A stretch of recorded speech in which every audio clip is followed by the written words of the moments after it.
Hello.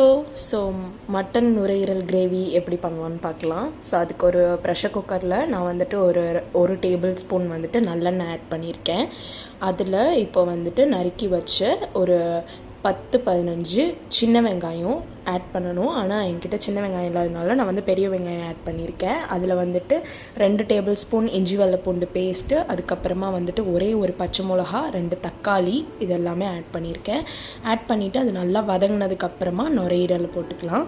So இது போட்டதுக்கப்புறம் இப்போ இதில் வந்து 2 டேபிள் ஸ்பூன் மிளகா பொடி, 2 டேபிள் ஸ்பூன் மல்லிப்பொடி, 1 டேபிள் ஸ்பூன் வந்துட்டு மஞ்சள் சீரகம் ஆட் பண்ணியிருக்கேன்.